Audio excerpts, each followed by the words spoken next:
आज की ताजा खबर। अब होगा पेट्रोल डीजल का भाव कम, क्योंकि इसका असली कारण है कि ईरान देश से भारत देश ने तेल खरीदना शुरू कर दिया है।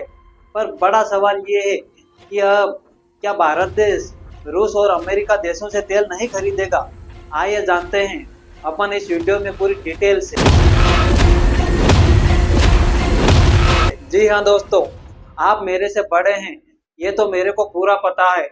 पर मैं आपको दिल से बोलता हूँ, क्या अपने भारत में पेट्रोल डीजल का भाव कम होना चाहिए या नहीं?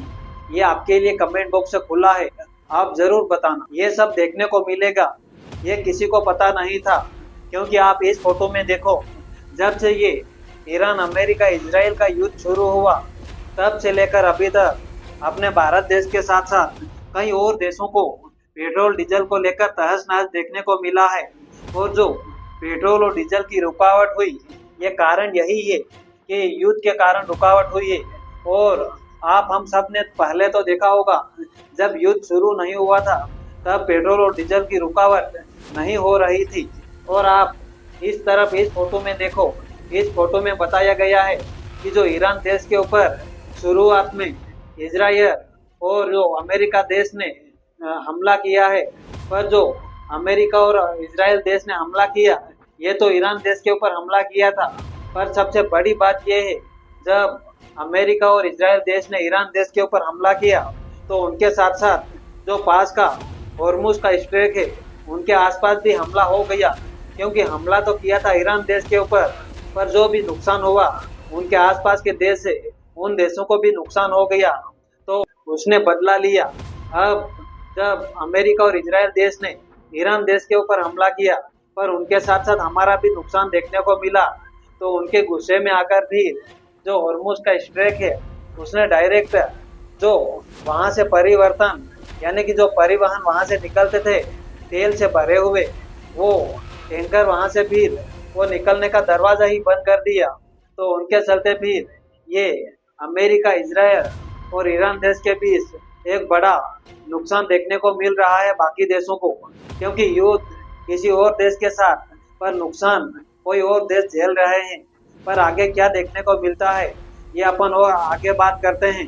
पर सबसे बड़ी बात तो ये है, क्योंकि अब जो आपको इस फोटो में दिख रहा होगा, इसमें भारत देश ने अब ईरान देश से भी डील कर ली है कि अब हम आपसे पेट्रोल और डीजल खरीदेंगे। तो उनके चलते अब भारत देश को इतना बड़ा नुकसान झेलने को नहीं पड़ रहा है।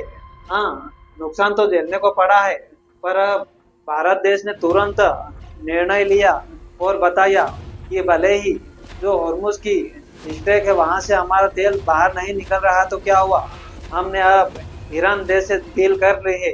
तो फिर आगे देखते हैं और क्या देखने को मिलने वाला है। भारत देश भी किसी से कम नहीं, आपको इस फोटो में दिख रहा होगा। भारत देश अपनी जरूरत के हिसाब से लगभग 85% अदर कंट्री से आयात करता है कच्चा तेल। यानी कि जो भी आसपास के देश है, उन देशों से भारत देश कच्चा तेल 85% वहां से लाता है। और सबसे बड़ी बात तो ये है, 15% तेल जो आता है वो अपने भारत से ही निकालता है। और मुंबई से, गुजरात से, असम से और राजस्थान से, इन 4 राज्यों से भारत देश कच्चा तेल 15% निकालता है। और इनसे बड़ी बात तो ये है, जो आपको पता होगा कि जब भारत देश की बात करें तो, और खास बात तो ये है, भारत एक देश से नहीं, 2 देश से नहीं, टोटल 40 अदर कंट्रियों से कच्चा तेल आयात करता है। और उनके साथ साथ अपन रूस की बात करें तो रूस देश से लगभग 33 से 37% आयात करता है कच्चा तेल। और फिर बाकी देश हो गए, जैसे कि सऊदी अरब हो गया, इराक हो गई, ये सब। और इनके साथ साथ अन्य जो भी बाकी देश है, उन सब देशों से भारत देश मिलाकर टोटल 85% कच्चा तेल खरीदता है। पर सबसे बड़ी बात ये है, क्या अब सब देशों को छोड़ दिया है, यानी कि छोड़ा नहीं है, सब देशों से खरीद रहा है, पर अभी माल रुक गया है। तो क्या ईरान देश से माल खरीदेगा तो भाव कम हो जाएगा? नहीं भाई, भाव तो वही रहेगा।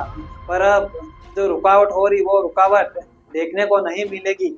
और जो 40 देशों के साथ भारत देश कच्चा तेल खरीदता है, पर एक देश के साथ और डील कर लिया, वो है ईरान देश। ठीक है गाइस, ये इस वीडियो की जानकारी आपको अच्छी लगी हो तो इस वीडियो के लाइक के साथ साथ आपके इस MU3P चैनल को सब्सक्राइब कर दो। Good bye, love you guys, अगले वीडियो में मिलते हैं।